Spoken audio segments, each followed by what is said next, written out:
Hello, listeners, and welcome to the latest archive episode of the Fantasy Animation Podcast with me, Chris Holliday. And me, Alex Sargent. So for this instalment, this is our first, I guess, of the summer, our first little look so back. we're enough on our holidays now, Yes, so we're not listening. But for you guys to enjoy while we're away. We very much hope that you are. I mean, I don't listen to the podcast anyway, I must confess. You listen to it at the point of editing. I would say that if anyone thinks that we do, that would be an exercise in narcissism that even two podcasters aren't quite guilty of. Yes. No, I don't. I listen to it as we're doing it, and we did it. We did it. So for this episode, we decided to go back, way back, as it were, episode 68. This was originally episode 68, and looking over the notes, it was our first look at DreamWorks, actually, Oh, really? and our first look at DreamWorks, where we decided not to go down the computer animated film route. We went down the Prince of Egypt route, so the sort of hybrid cell animation with a bit of digital effects. So we talked about historical realism, we talked about kind of adaptation, we talked about religion, and I suppose the artistic and historic license with regards to what it means to kind of embellish as part of this musical animated adaptation. So yeah, Prince of Egypt feels like a long time ago. So yeah, I think it was a lockdown one actually. It was. We recorded it with Francesca Stavrakopoulou, who is a professor and public speaker and presenter and expert, an expert in Hebrew religion and the kind of the history of the Bible and things like that. So it was really interesting to get her take on a film that I think otherwise we would have just flapped around a little bit with. That's not to say we probably did flap around I'm sure with it when we were flapped around a lot, but she saved us.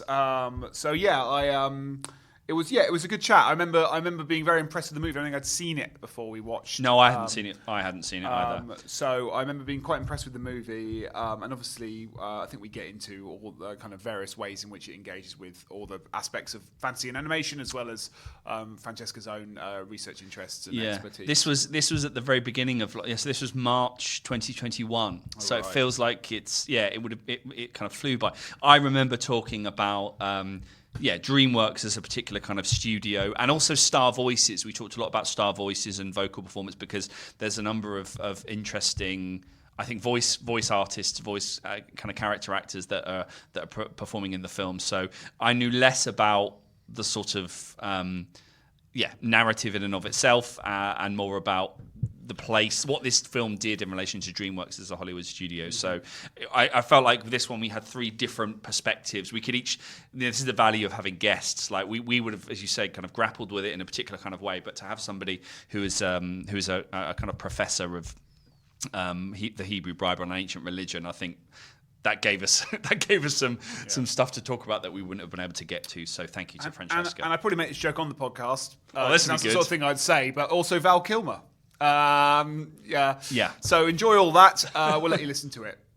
Today we're talking about Prince of Egypt, the 1998 DreamWorks animation remake or nominal remake of the Ten Commandments, but in animated CGI form, and the retelling of the Exodus story that's sort of been retold throughout film history, from things like the Ten Commandments, the Cecil B. DeMille movie, which in itself is a remake of the 1923 movie, and indeed more recently in things like Exodus, God and Kings, the Ridley Scott film.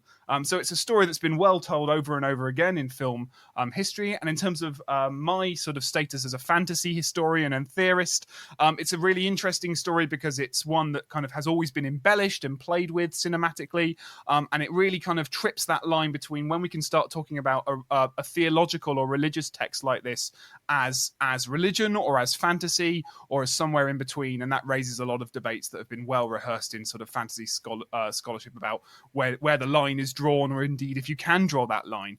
So I've got lots to talk about. How about you, Chris? Yeah, I'll take my cue from your where the line is drawn, and I'm interested in the film, both I think as a sort of cel-animated CG hybrid, but I'm also interested in its sort of industrial status as a DreamWorks film.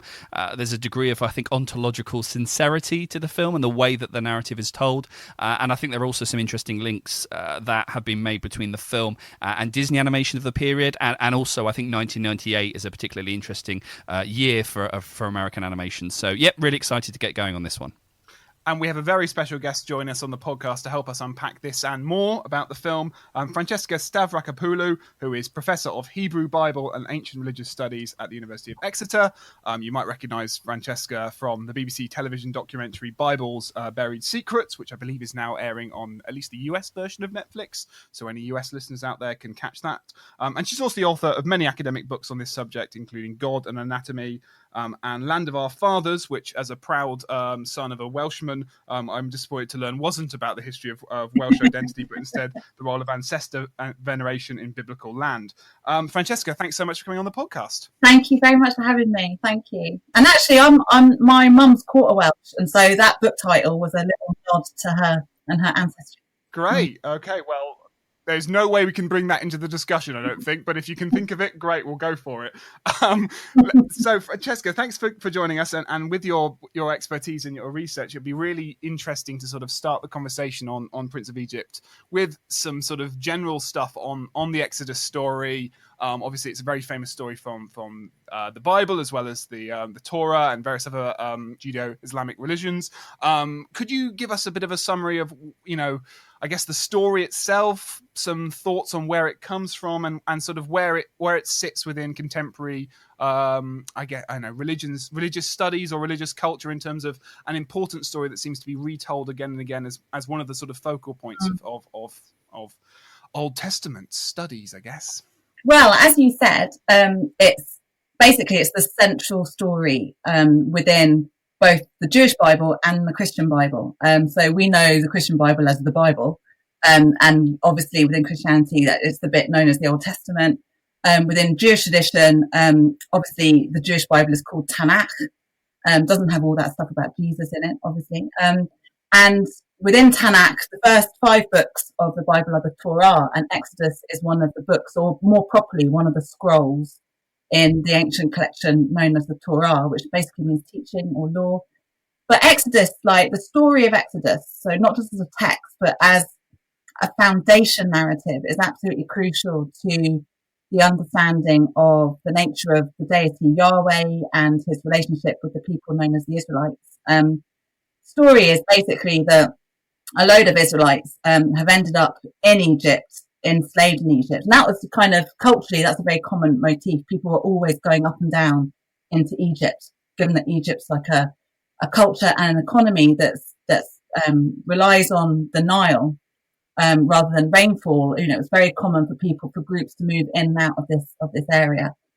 And the story goes that Moses has no idea that he has been born to what are called Hebrew mothers in the text, rather than Israelite Hebrew mothers, who apparently are all being killed by nasty Pharaoh, and he's trying to kill all these newborns because these Hebrew women are so fertile and so strong, and he doesn't want this kind of slave population to kind of get too big and to overthrow him.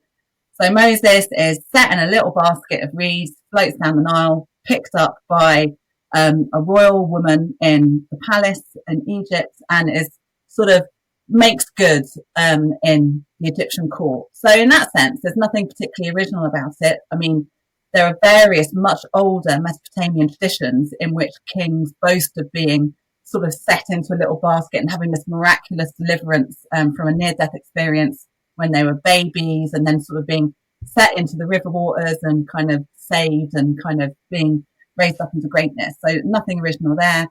And nothing original too about the idea of local lad makes good in a foreign court kind of story. That's very common as well. But yeah, Moses then discovers, marries into a tribal people called the Midianites. And it's through them that he seems to encounter this deity known as Yahweh, who basically tells him, right, you've got to go and save my enslaved people. Which he does, which is what the film tries to present. So that's it, basically. But it's a really important foundation myth in the sense that this is about the construction of Israelite identity. So in other words, the Israelites were a people who were originally outside of this particular land, and this land is promised to them by this deity who will liberate them from slavery and oppression and bring them into this land where they will then go on to commit mass genocide and kill all the Canaanites, but that's in later books. So it's a foundation legend. It's about identity. and location and this bonding relationship between the Israelites and the deity. And it's a really, thank you for that. That was a wonderful summary of it. And it's an interesting, well, I think we'll talk a little bit more as we think about Prince of Egypt, is how this story kind of has a certain pop culture resonance in the way that other biblical stories don't. And part of that, you know, in terms of its cinematic retelling, is relatively obvious to unpack, in that it's got a lot of cool set pieces, a lot of cool things you can put up on screen, and some action beats. I mean, I don't remember the sort of robust chariot race that takes about 10 minutes into this movie, but, you know, embellishments are kind of what I'm interested in, that how this story gets embellished by its cinematic retellings might be a really interesting way of, at least for me, unpacking the role of fantasy in all this, because when academics who are trying to think through this relationship about fantasy and theology, they often think about this process of embellishment and this idea that quite a lot of fantasy stories have theological iconography, have theological substance to them, but they tend to sort of, you know, even back to things like Dante or Milton or things like that, they like to take it and then riff on it.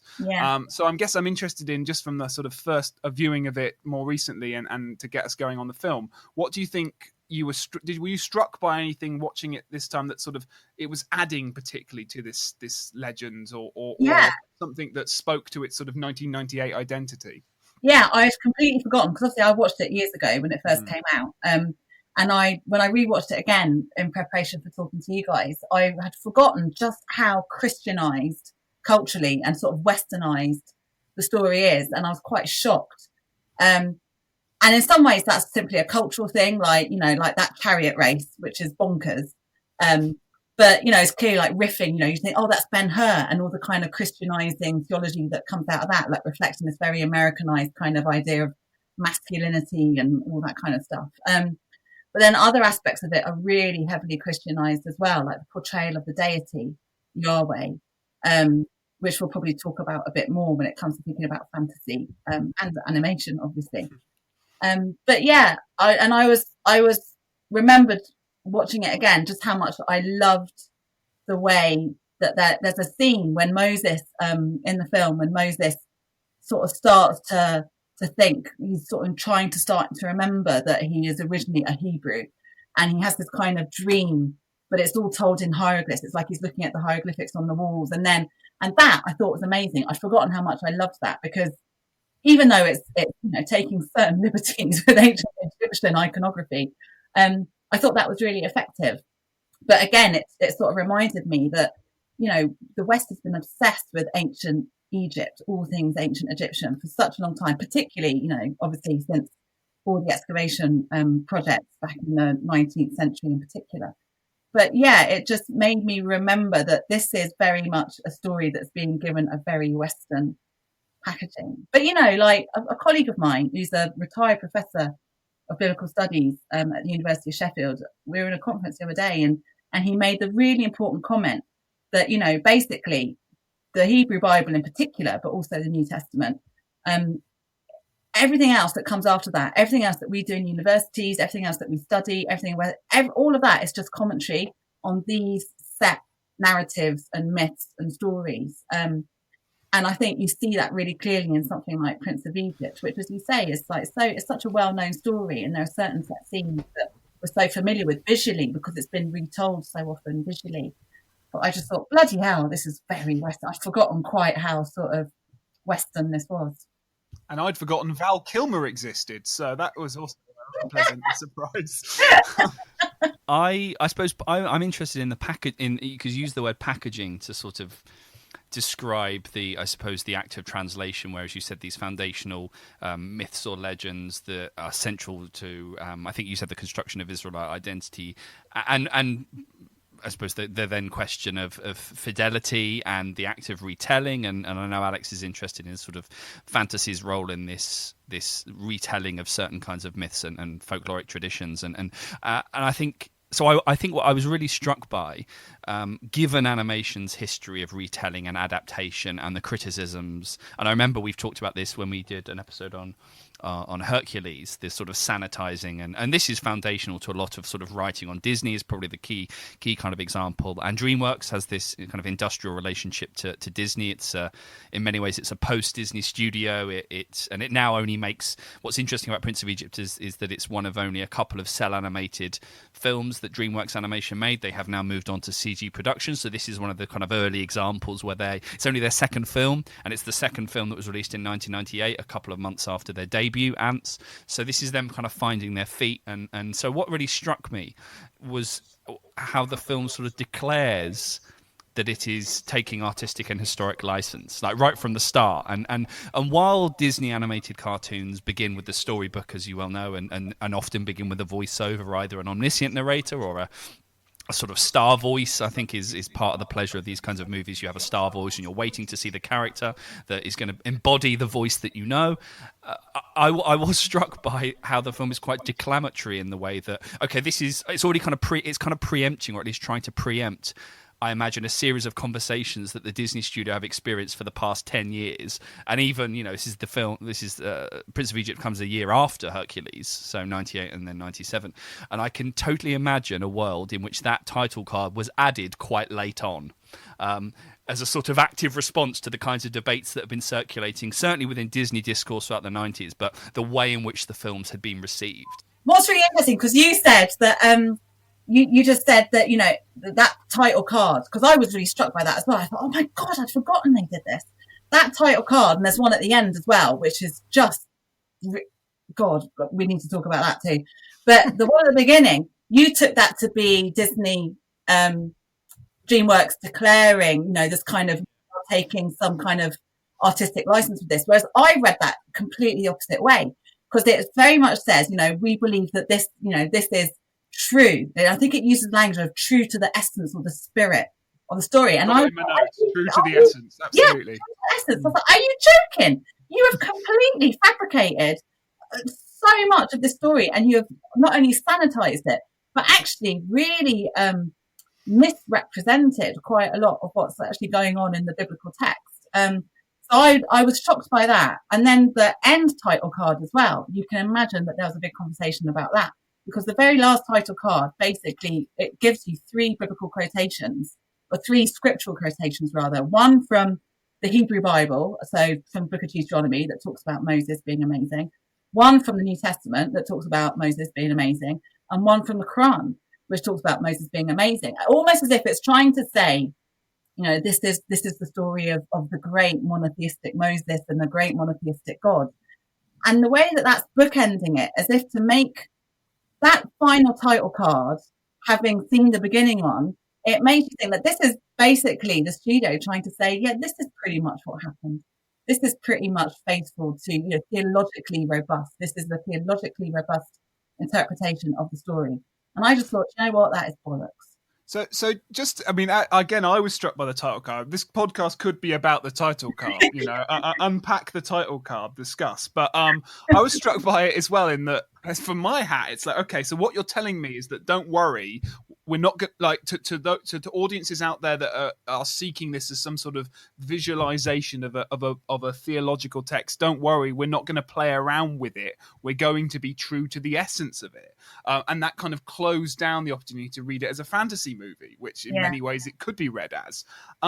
But I think it probably might be time for my impossible question. I always ask an impossible question, Francesca. You're getting it this week, I think.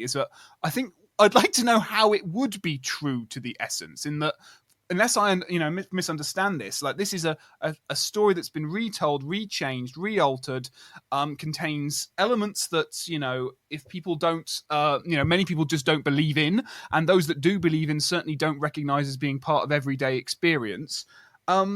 And it kind of reminded me of debates Chris and I have had about fidelity to things like folklore, when folklore doesn't have an original text anyway. So what on earth would a true folklore story look like? Well, a similar thing here, right? So how does one judge the accuracy of this tale when there is no core to judge it against? Well, exactly. First off, historically, most biblical scholars would agree that this is not a historical event or account. This is not historical. But also, secondly, even in the Book of Exodus itself, you've got different versions of different episodes within this, competing traditions about what happens. So, for example, the scene at the sea, which we all know in contemporary culture as the Red Sea, it's not called the Red Sea at all. It's called the Yam Suf, which is the Reed Sea or the Sea of Reeds. In the earliest text that we have in the Bible, in the Hebrew Bible, it's not Moses that parts the waters or is the channel, the kind of the mediator who channels Yahweh's power. It's Yahweh himself who smashes it up with his arms and his hands and like snorts a hot divine breath on it through his nostrils and dismembers the waters. And that's riffing off a much earlier, very much more important mythological theme that we find throughout ancient Southwest Asian cultures, including ancient Israelite cultures, which is that this sea was originally a sea monster who was dismembered by the deity Yahweh. So if you're asking us, the impossible question is, how can you be true to this story, to the essence of this story? Because you're absolutely right. There is no essence to it. It is, even within its biblical context, even within its historical, cultural context, it's a shifting story. It's ever changing. So yeah, that title card. Wow. There's lots of things that are now kind of swirling around my head that are both related to and not related to the title card, but we can stay with the title card generally.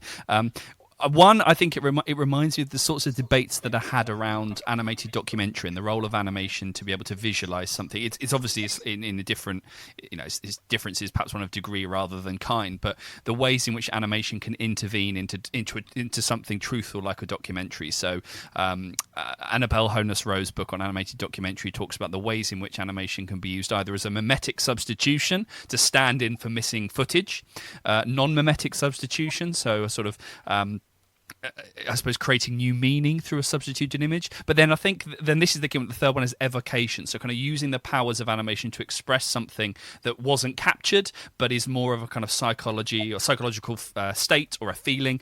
And so part of the sort of truth-telling potential of this or the film's claims towards evoking some kind of truth, I wonder whether lies in the ability of the animation to do something here. And so I think I'm interested in the film. So the film is 98, so 3 years after Toy Story. We're in the digital revolution of Hollywood in the 1990s. And then this film is cel animation. And there is something around sincerity and cel animation and kind of modernity and transformation and CGI. The kinds of narratives that you expect to see in a computer animated film are talking toys and stuff set in space. What you expect to see as a sort of cel animated film is like The Princess and the Frog. So something traditional and there is a degree of sincerity that goes together with the ontology of cel animation, and I wonder whether, given that this film is the second DreamWorks film of '98, so they just made their debut computer animated film. It's the year before Toy Story 2. It's 3 years after the first Toy Story. We've had Independence Day. We've had 2 Jurassic Parks. And this is a sort of cel animated, relatively traditional. And I just wonder whether the filmmakers are sort of leaning on the cultural associations that we have with cel animation as something, something truthful in some sense, or something that isn't the spectacular nature of CGI. It's not dinosaurs and it's not spaceships. It's not, it's not Independence Day. But what it is something that is, we're just using animation as a tool, a hand-drawn artisanal tool to tell an effective story that evokes a kind of truth in some broad sense. But that's because it's the Bible, right? I mean, that's the thing. Like the Bible, unlike any other collection of texts, ancient texts, the Bible is in its own status. It's got its own cultural icon, whether you believe it or not. It is the most influential book, arguably, on the planet in the history of human cultures. And so what you were saying there about kind of the use of the decision to use cel animation and as a means of trying to perhaps it's more reverent, isn't it? It's more kind of treating this particular story because it's biblical differently than because you said it's not dinosaurs. I mean, it's not dinosaurs and it's not talking toys but it's about a deity. It's about an imagined being who is just, who is still a very powerful social presence in the world today. I don't believe that there is anything I don't believe in God, but for a lot of people, this is still a really important social actor in. I think. Well, no, I think that's right. The reverence is something I hadn't. Yeah, that there is. And I didn't think that sincerity was perhaps quite the right word, but a reverence of doing justice to a story in a way that isn't mediating it through a computer like everything else. There's something, and again, this goes back to bigger questions around how we value hand-drawn animation and the idea of craft in relation to storytelling, and I guess going back to kind of scriptures and all these things that don't have technology between us and the world. It's something that is quite kind of immediate and personal, which is why I think these older Disney movies open with a book. I'm waiting for the Disney film in a couple of years' time that begins with a computer booting up, but I guess with Wreck-It Ralph we've already had it. But there's something there's something interesting around the sincerity that I think we as audiences give. I think that's partly why, as I said, that Disney went back.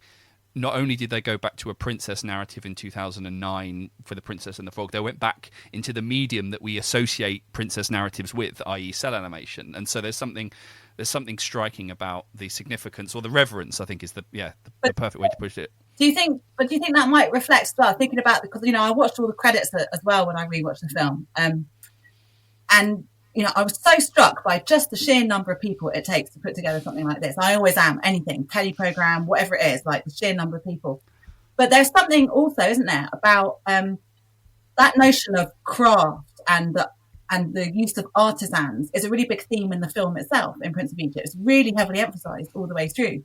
The idea of what humans can make compared to what God can make, but also, elevating, ancient Egyptian iconography and artisans and all that kind of stuff. And I just thought, maybe these people who are using this cel animation, maybe they kind of feel some kind of a connection to the actual subject matter that they're drawing, that they are, the inheritors of this very, highly celebrated art form. I don't know. Yeah, no, I agree. I think the value of collective labour, or the value that's being placed on collective labour, is really striking. The film begins after that title card. I've done it. I've said it. We're moving past the title card with these sorts of scenes of slavery and labour, and there's some really interesting plays, I think, with the kind of shift in fake lens focus to show the sense of scale of all these slaves working. The multitude extends far into the horizon, and also there is something, perhaps in an industrial level, about, and we've talked about this before, about cel animated films and the way that the credits are organized, because in cel animation traditionally animators work on particular characters. So you have like the genie, and then the list of the voice, the character designer, the movement, and they're partitioned by characters. In computer animated films, more recent computer animated films, characters work on shots. So if a shot has 10 cuts, potentially 10 different animators worked on each of those different shots within a minute or something like that. Whereas in cel animation, they tended to work on characters. And so you have all these great voices and great minds and creative personnel and practitioners that are sitting behind the genie or sitting behind Moses or something like that. So the way that, and obviously then credits have to replicate that, so you have the headings and so the way that the cel animated films credits tend to be organized actually really emphasize the plurality of voices within animation, and actually how performance isn't something that you can anchor to just one person. It's the product of the collective. And I think all what that does is it makes me think that, unlike quite a lot of the films we end up talking about on this podcast, the animation fantasy relationship that we're constantly exploring is actually kind of antagonistic almost in this film, because that rhetoric and the way the animation is used and the kind of style is being used, it kind of creates this dialogue where actually the animation is being used to visualize and it's not being used to embellish, and or at least that's certainly what it's going for, and it's this sense that what we're doing is bringing to life on screen something that you have read and something that you have imagined and something that you have been told, but something that you haven't seen in all the clarity that we're about to show you. And what that means is that the place of fantasy becomes slightly more fractious and slightly more something that sort of hides behind doors and peeks around weird scenes and stuff.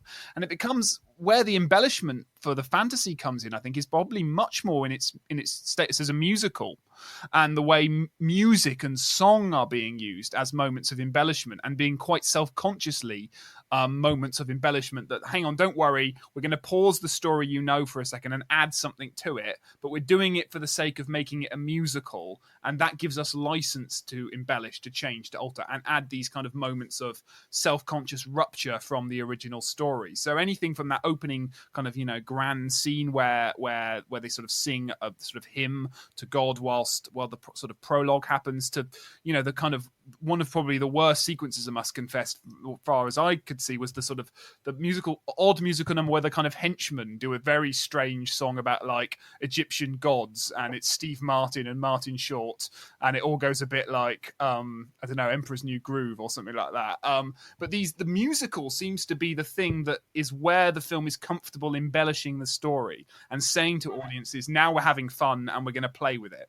But that's really interesting, because as a biblical scholar, actually, I felt that the musical numbers were actually more in keeping with the spirit and the essence of the story in a way, because one of the things that you find, and it's really hard when you're reading it in English translation, it's really hard to notice it, but actually all of the Hebrew Bible is shot through with poetry and song. And even in Exodus, so like Miriam, Moses' sister, sings a song, celebrating what's happened at, this event at the sea with the Egyptians. Moses, it's called the Song of Moses, where this very ancient poem in the middle of Exodus 15, where it's describing what Yahweh does to the sea. And so in that sense, that seemed to me, even though the words were not great, the lyrics aren't fantastic in some of those songs, but I quite liked the musical bits, because in some ways that was more in keeping with a kind of very ancient commentary, if you like, on this story. Where it really takes the piss is inventing this whole relationship between Moses and Ramesses, which is just not there. And even inventing having Aaron and Miriam there when this little baby is set off. These are all separate characters that in the actual story in Exodus, they don't have that familial relationship at all. Yeah, so 2 points on that. One, actually, I do like the music in general. I thought that particular sequence I highlight wasn't very good, but it's Stephen Schwartz, isn't it, who went on and did things like Wicked and things like that. So, all on board for the music. And I take your point about sort of a lot of them communicate a sense of the spiritual as well, don't they? And certainly that opening number, and indeed the sort of Mariah Carey, Whitney breakthrough smash, wasn't it? That's very sort of evoking some level of transcendence and faith and things like that. What was my second point going to be? Boys to Men at the end as well. Don't forget them.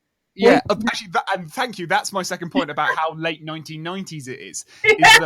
Is that actually some of the embellishments are well, one of the embellishments that struck me is the relationship. But maybe this isn't embellishment. But I checked my Bible this afternoon, so maybe King James is to blame here. But the embellishment of Moses and his wife.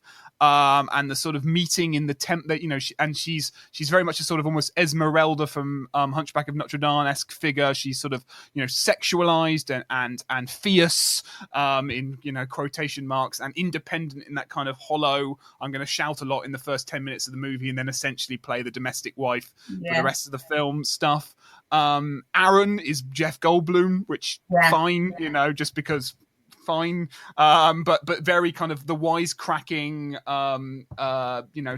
sardonic presence in the movie that very much fits within these sort of 1990s templates. And then your point about what was the point? The embellishment you didn't like with the brothers. So the brothers thing, is that Ben-Hur? Is that where that comes from? Or maybe, I don't know, but it's the Ridley Scott Gods of Exodus thing, that does exactly the same thing. Yeah. So that's trickled down as well as part of the story. In later, it's interesting because you do get that in later Jewish and some rabbinic traditions. You do get you get much more.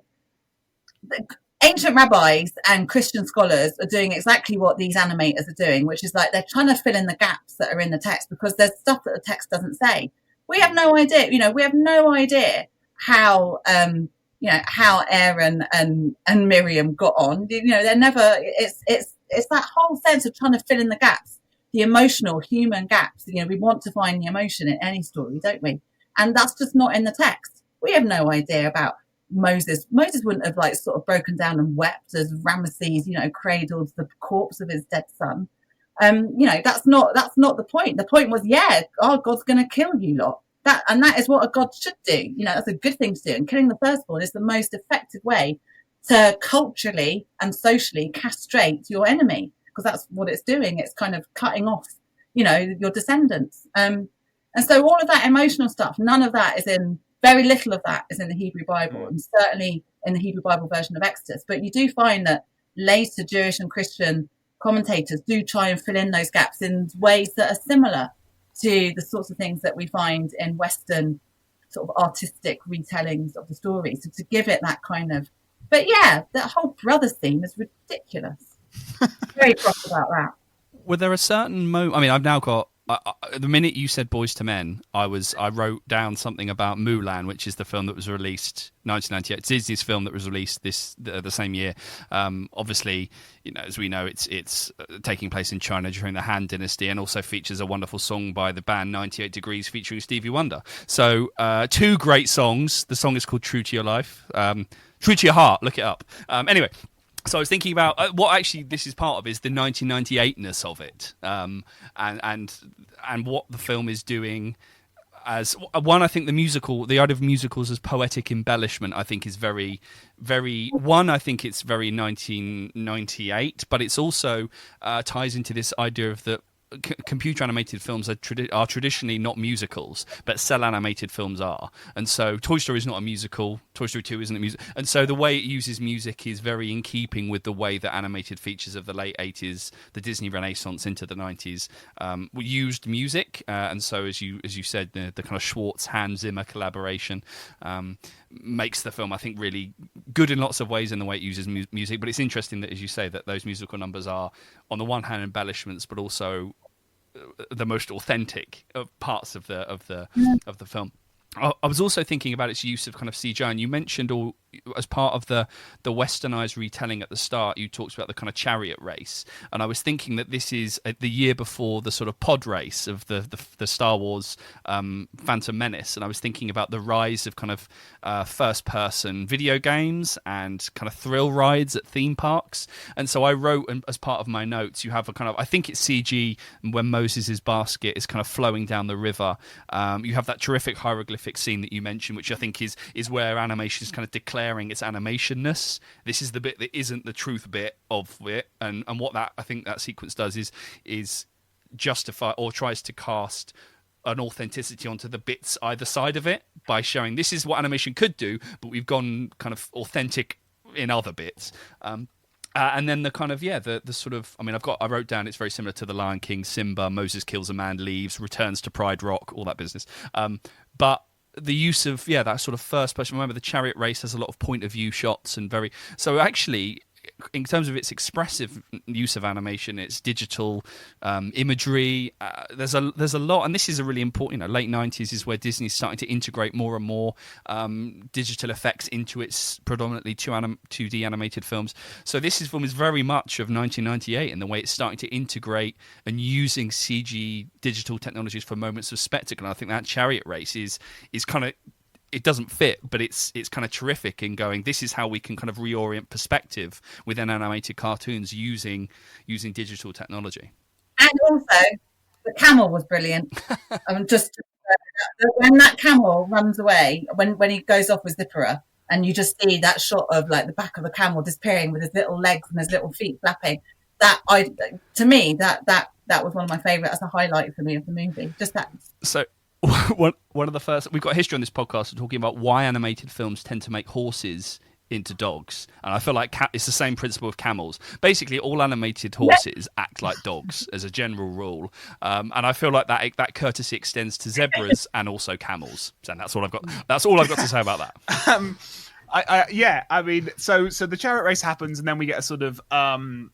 A setting scene where we learn about this familial relationship between Ramesses and Moses, which Francesca has rightly pointed out the sort of oddness of it, and I guess maybe what part of that is to set up this kind of tortured 1998 tortured masculinity figure. Don't worry, Moses is strong, but he's also really kind and doesn't want to kill the firstborns, but will in that kind of flawed action hero sense of the word.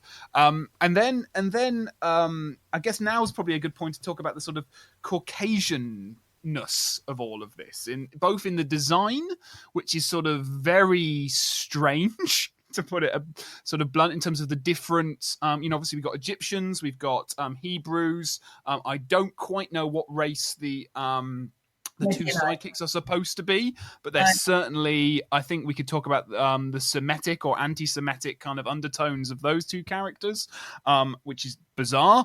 And the voice cast, right, where what we've got are Val Kilmer, Michelle Pfeiffer, Sandra Bullock, Jeff Goldblum voicing all the actors, which I think obviously is something we could speak about in terms of the politics of animation of this period. It's, it's, as Chris has said, Mulan, Aladdin, Pocahontas. These are all films that have been very rightly criticised since for their sort of desire to whitewash their voice cast. Sorry. I was saying that the kind of the prominent black voice that's in the movie is Jethro, who is the Midianite high priest, who is this, depicted. I mean, it's such a horrid caricature, isn't it, as this kind of fat comedy, desert dwelling, tribal kind of, sort of seemingly primitive people, which is playing on a huge number of very unpleasant tropes about Bedouin people, because they're kind of modelled on this kind of Bedouin sort of, the Midianites are modelled in the film in this Bedouin sort of tribe, and you just think, God, it's just, I mean, it's bad now, isn't it? But you'd have thought that even back in 1998, there'd have been some kind of recognition that there's very much a them and us thing going on here, and the othering of those who are not Hebrews. Basically, we're meant to identify the Hebrews as white people. Sure. Yeah, absolutely. And there's a certain passing notion in the film in that Moses passes as Egyptian by putting on a wig, it would seem. And then he takes off the wig at the moment he sort of reclaims his heritage. So there's a kind of whole, false fluidity, and yet also, use of grotesque in the animation and stereotyping, which is bizarre. But I wondered if you could say, because obviously, we can throw accusations at this movie, which we will and can, about whitewashing. But obviously, whitewashing is not new to Christian stories of the Bible, right? So, when did Moses become from sort of, Norfolk? Primarily in the hands of early Christian scholars, and we're talking kind of very early, so some of the early church fathers, so say around the 3rd to the 4th to the 5th centuries CE. That's when you begin to get a real emphasis on color coding figures like Jesus, and some of the, and the prominent prophets, particularly somebody like Moses. There's always been embedded within Christianity right from its beginnings, even though Christianity began as a subset of different Jewish groups. So it began as a Jewish cult, basically. You get an anti-Semitism very, very early in Christianity. I mean, something like John's Gospel is deeply anti-Semitic. I mean, horribly, repugnantly anti-Semitic. So the relationship between Christianity and Judaism is already very complex right from its very beginning. But when it comes to whitewashing Christ, for example, that begins really, really early as well. He's not, he's kind of Jewish, but not too Jewish. Or certain sorts of people that need to be saved tend to be characterized by some early church fathers, thinking about people like Jerome, Saint Jerome, as being literally black. They are Ethiopians who are covered in filth, and baptism into faith in Christ will wash them clean and turn their skin white as snow. I mean, it's drawing on the color-codedness you get. It's a very dualistic theology that you get in early Christianity, which is that, darkness is evil and sin, and brightness and whiteness is basically light and Christ and, good coming into the world. But so it's already deeply, deeply embedded. I mean, Christianity is founded in some ways on othering those who are not Christians, which primarily is Jewish people, and then becomes, othering other sorts of people too. So it is horrific. I think it can be tied quite interestingly to, obviously, Alex gestured to it, the sort of the industry of star voice casting. This is only 5 years before DreamWorks makes Sinbad, they make an adaptation of Sinbad, Legends of the Seven Seas, and have Brad Pitt voicing Sinbad.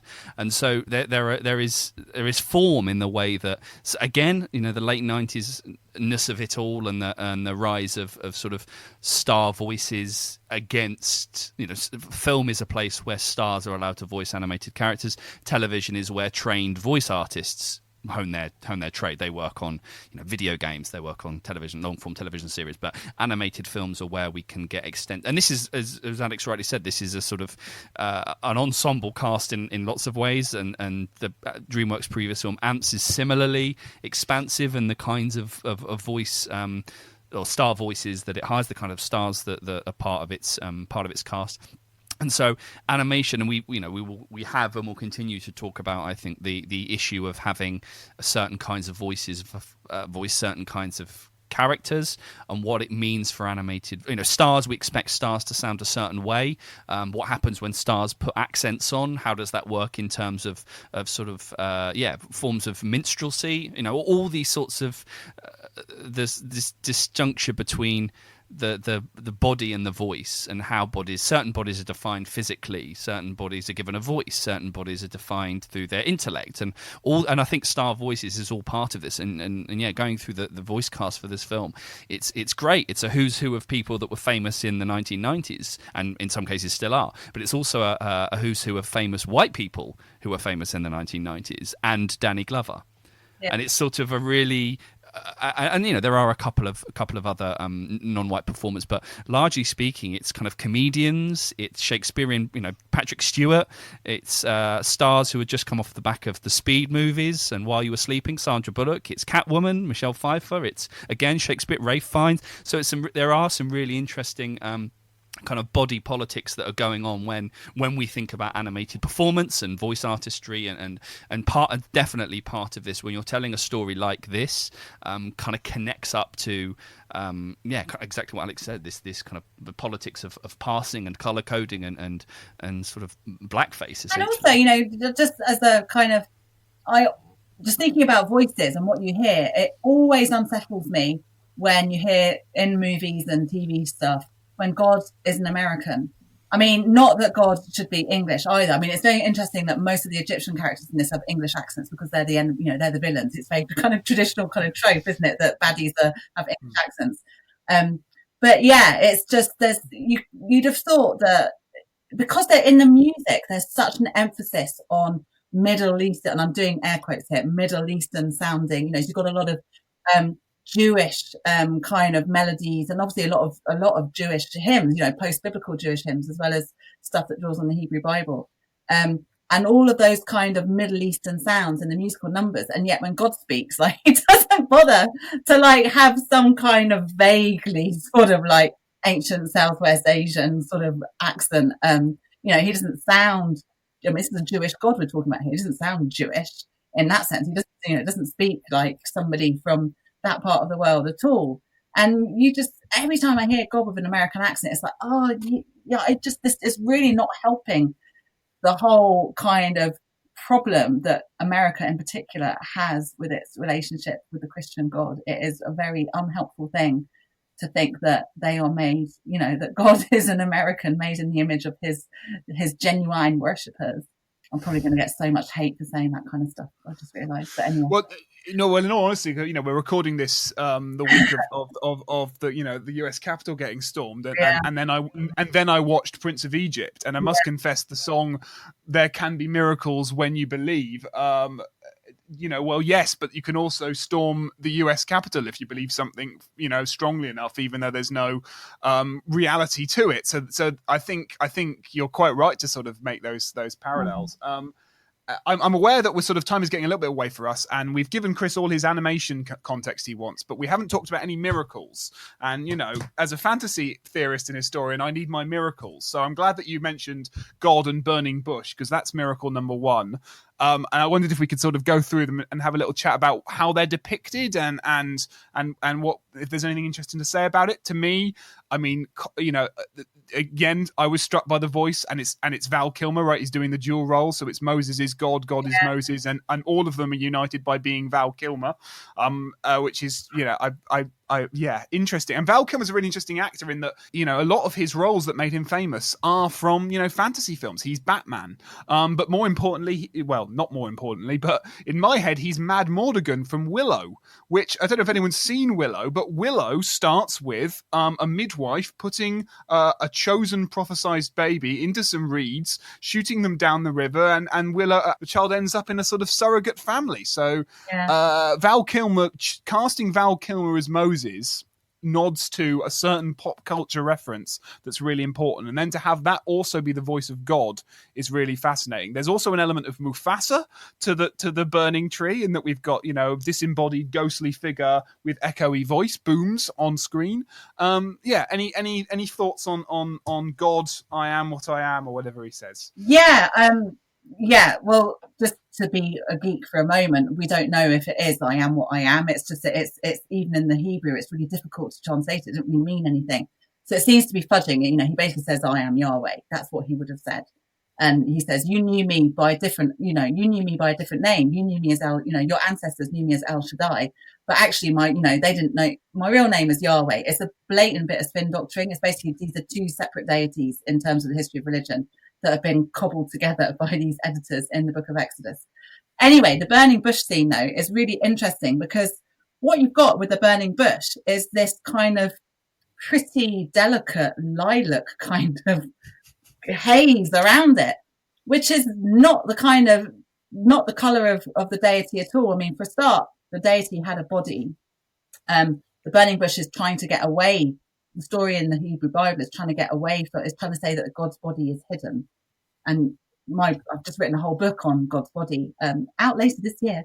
But that burning bush scene is really interesting because it looks so delicate, but it also reminded me so much of Indiana Jones.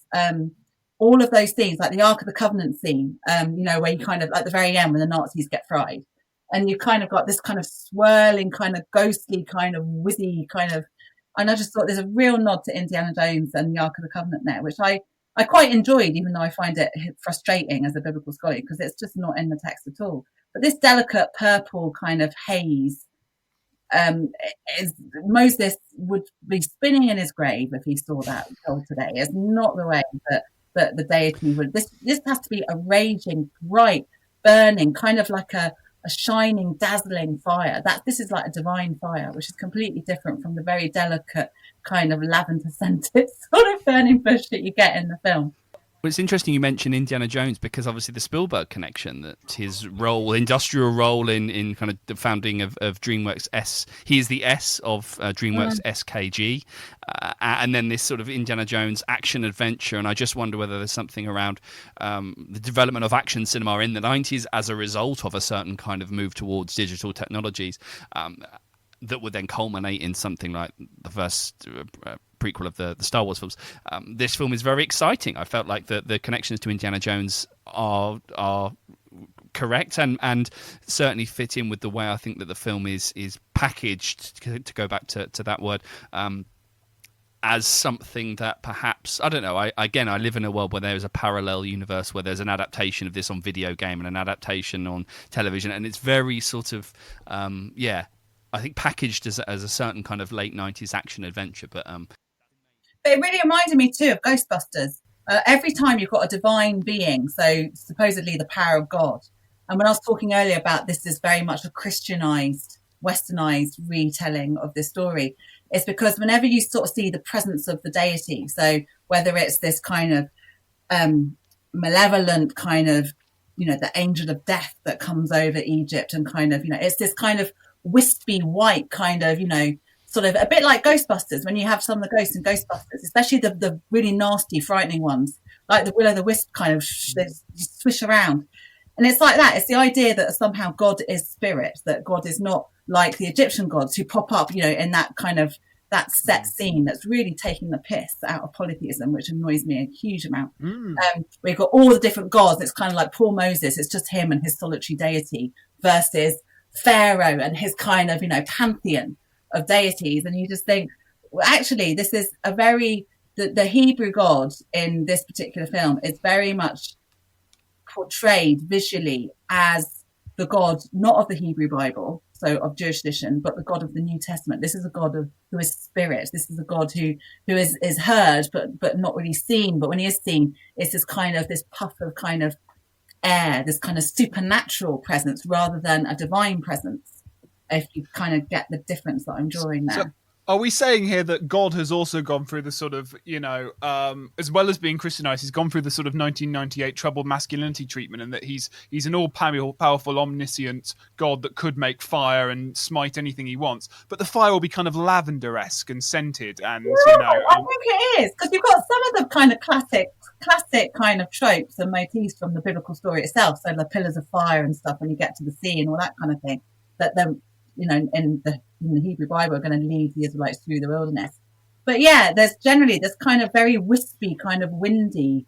It's a windy god, basically, which he's very closely associated with very powerful. He was a thunder god essentially. He was a storm god originally, Yahweh.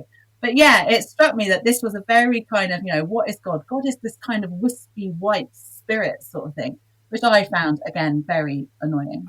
And God is windy will be the quote of the podcast, it would seem. Cool. All right. So that's miracle one. Let's rock it through the rest of them. So we got the plagues. We got to do the plagues. Yeah. I don't really have anything to say about the plagues. Well, I just felt. Oh, good. All right, then. To me, it looked like when the Nile turns to blood, it looked very much like Moses was having a period, which I thought was an unfortunate image. That's the quote. That's the quote. Which I felt for him very much on that score. But we ought not to call them miracles. The song is there might be miracles, but miracles again is a New Testament Christian, in other words, a Greek term. You do not find that in the Hebrew Bible. This is just what God. These are at most you could call them. What could you call them? This is the presence of God. This is what God does. This is his kind of weaponry. So fire from heaven. The plagues, the pestilence, these are all stock parts of Yahweh's arsenal. Like, this is just what he does. And you've got lots in the books of Psalms, in the book of Isaiah, in the book of Job. You've got all this kind of shit going on as well. I mean, amazing shit, don't get me wrong. But yeah, so we can't call them miracles. So again, an example of the Christianizing of these sorts of manifestations of divine presence and divine power. Well, I think another way of we could call them miracle, or we shouldn't call them miracles, but we could also call them moments of digital intervention. If you talk about armory and weaponry and the things that this is where the CG is used at its most sort of declamatory. And it'd be interesting to sort of go through and figure out the moments where the film leans on digital technology are the moments where it's trying to articulate a sense of difference and a sense of spectacle. And so whether it's plagues of locusts, frogs, the parting of the sea, obviously is the sort of standout. It's the poster image, if you like. But it would be interesting to sort of again industrially part of the armory that the film had, or the tools that the film has at its disposal as a way of articulating certain kinds of miracles are related to, I think, the technology that's used to produce them. That the digital offers something different, and in a narrative like this, the difference of miracles is perfectly suited to the power of kind of computer manipulation. Right. So God is both wispy and not a miracle, but also digital in this movie.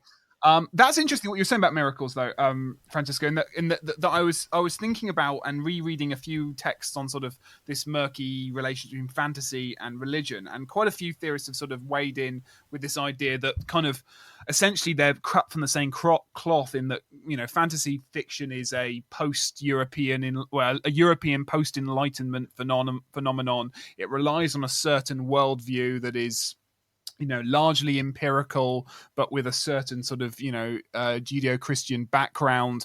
And thus, only makes sense to talk about things that are fantasy stories if they are made in that mold and they are deliberately trying to sort of offer something impossible to a worldview that's much more rational. And thus, there's no point trying to unpick this. But others have sort of said that actually what the Christian worldview brings to Europe that makes it completely compatible with fantasy is this idea of figurative truth, right? And that actually the worldview is that, you know, you should spend, you know, I guess this goes back to like St. Augustine and things like that, right? But like the good Christian spends their life searching desperately for moments of figurative rather than literal truth, and thus the word miracle is that, oh good, thank God my worldview has been affirmed by something literal happening in front of my eyes that I have always believed figuratively.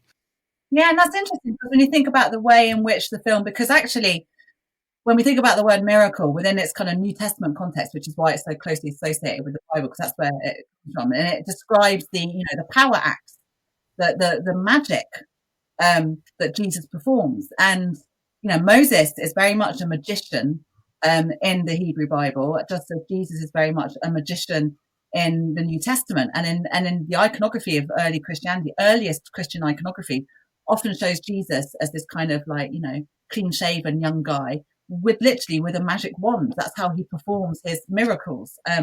That's earliest Christian iconography that we have.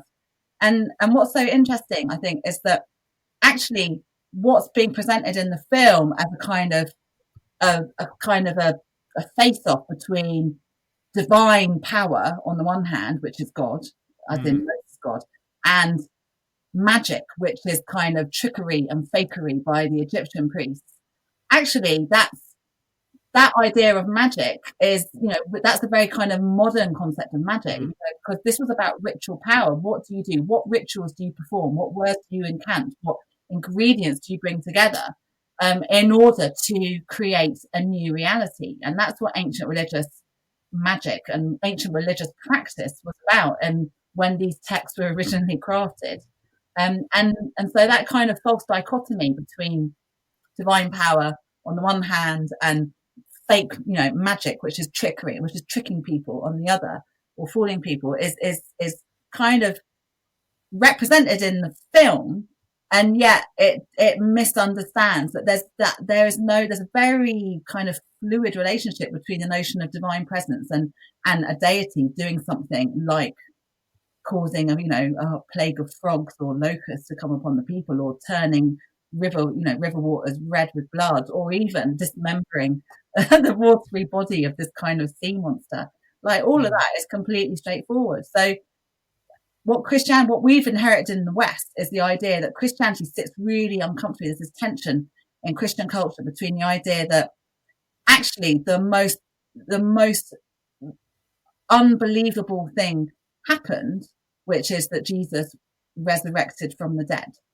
And that's cast as a historical truth. It really happened. That's what Christians claim, which is bonkers. Of course it is. But it's the idea that, therefore, are miracles figurative truths or are they real truths? Actually, at the heart of Christianity is the idea that this kind of the miraculous is historical truth. It's real truth. It's a thing that actually happens. And because all the other stuff that was promised doesn't happen, like all the other dead are going to resurrect from their graves, and then all of a sudden the heavenly realm is going to crash into the earthly realm. It's going to be the great apocalypse. There's going to be eternal peace and love and joy ever after. Because that doesn't happen, then you start to get the shift in the first few centuries of Christianity. We're like, oh, okay, so maybe that kind of, we do need to think a bit more about the figurative truth of the miraculous as opposed to the historical, concrete, rational truth, I suppose, of the miraculous.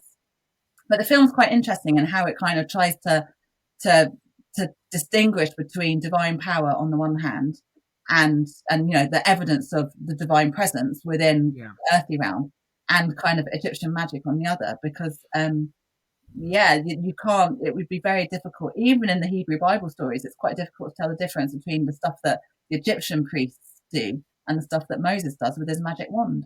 Yeah, quite. And they even make that point, don't they, with the when the sea turns to blood, they sort of, look, it's the same. We're doing it, you're doing it, so it's still the same. And the way they play that out, and I guess the difference the film at least posits is that the divine acts reveal a deeper truth that they don't know, whilst the magic is a sort of it's a superficial way of disguising the real truth, which is that the Egyptian gods don't exist. Now I'm doing quotation marks, and that playoff between paganism or monotheism and polytheism is part of the sort of you said it earlier, but like it's part of the villains versus heroes thing going on there, right? Which is I'm not quite sure why it needs to do that. I mean, but it definitely does. Yeah, exactly. Because on the one hand, it kind of celebrates, in that very Western way, as it was said at the beginning, like this real celebration and fascination and obsession with all things ancient Egyptian that we have.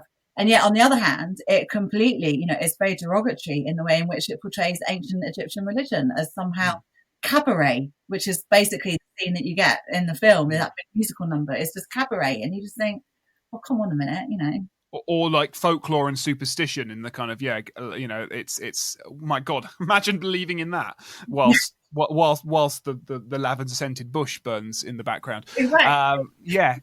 Chris, go on, you look inquisitive. No, I'm just sort of I mean, there's something to be said around animation's relationship to magic anyway, and I don't know what to say about it other than the histories of the magic lantern and the relationship that I know that we've spoken around kind of belief and stuff like that, and animation is this as itself an illusion and a form of pleasurable illusion, and this point around the film, how it treats that relationship between divine power and Egyptian magic, and also the kinds of characters that it associates. Again, you have the sincerity of Moses versus the sort of slapstick comedy of Hotep and He. So Steve Martin and, as you said earlier, Martin Short's characters, and the way that it attributes certain kinds of forms of illusion to, so they're the characters that playfully pretend that they've managed to equally turn the water red into blood, just because we can all do it. So it's the film is perhaps quite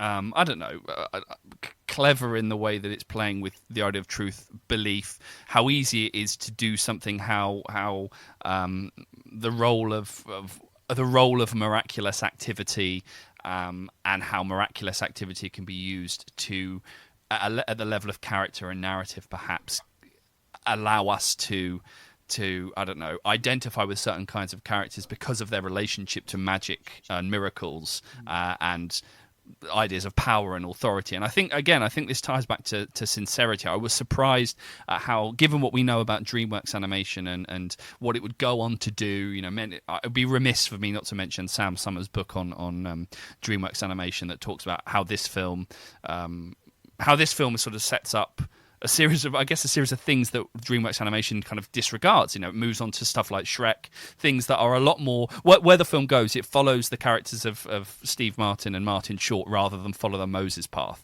It moves towards that kind of cabaret that you're describing, that sort of animated anarchy. The film is interesting because it sort of shifts away from talking animals and gives us different kinds of miracles.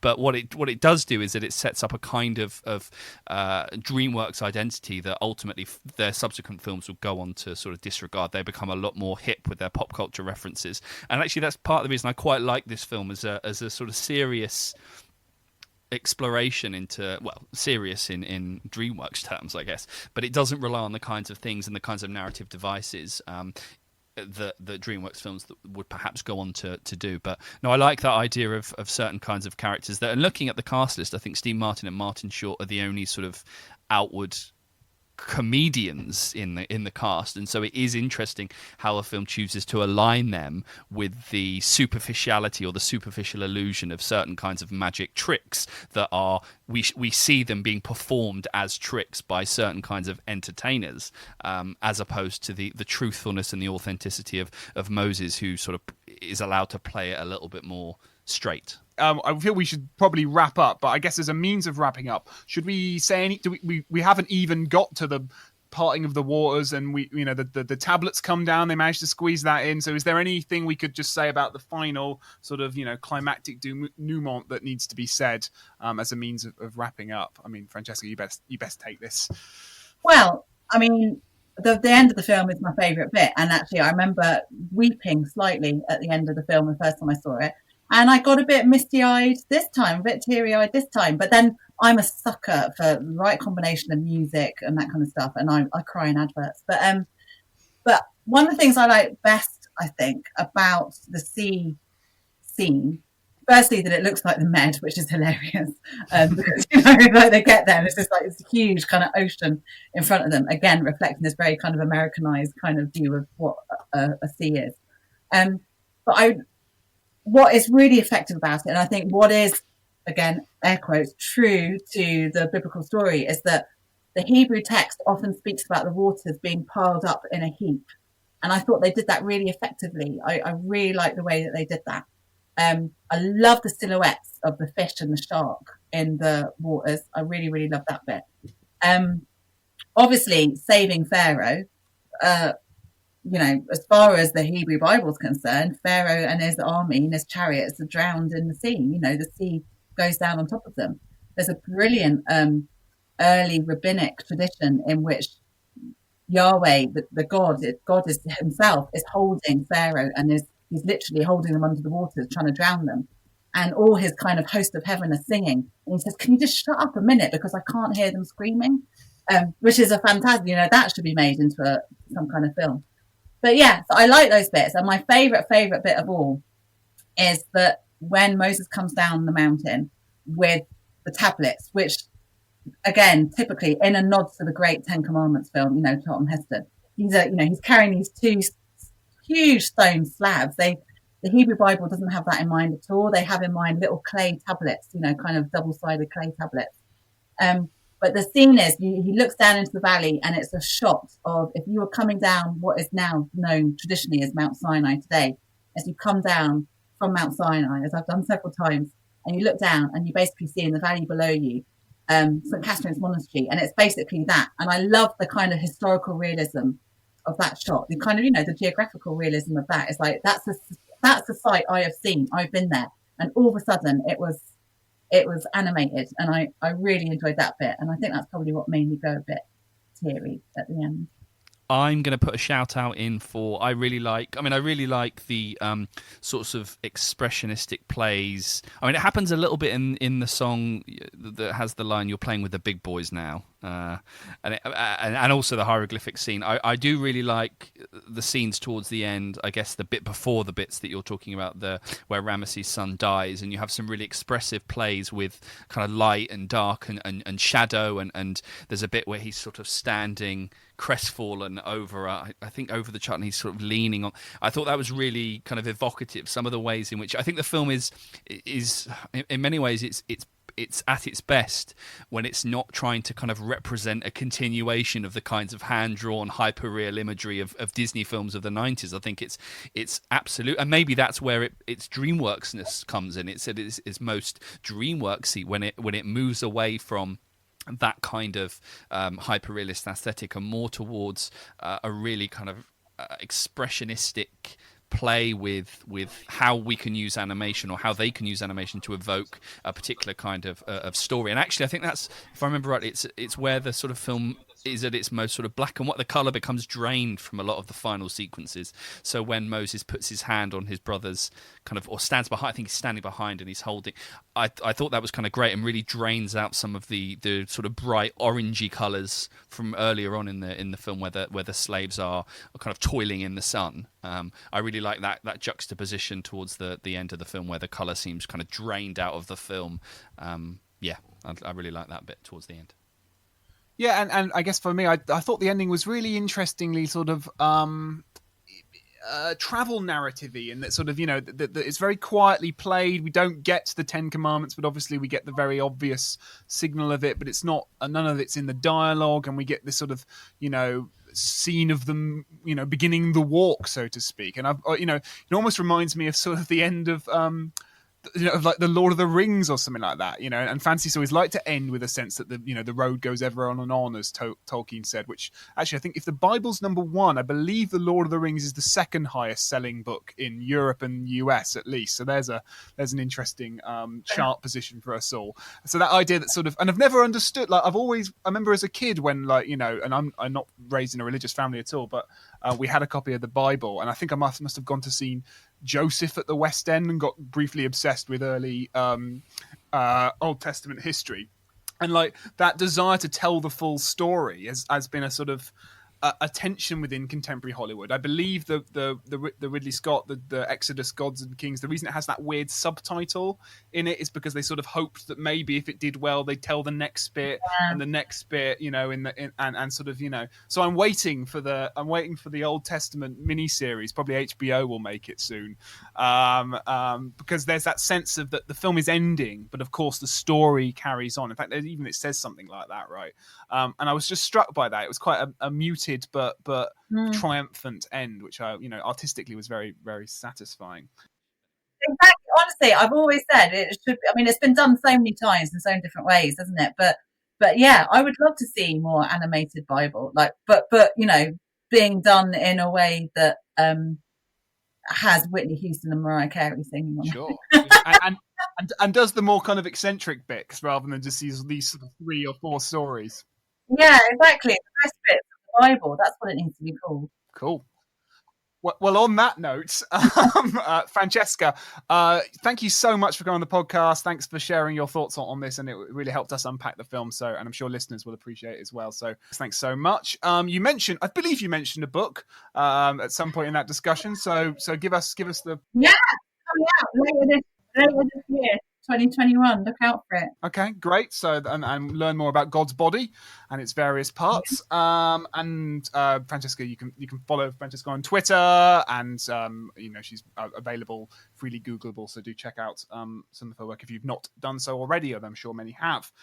You can follow us at Twitter, Facebook, Instagram, and Reddit at Fananim Research, FANANIM Research. Take part in the conversations, give us some feedback, and of course, you can read our latest blogs and download the podcast archive at fantasy-animation.org.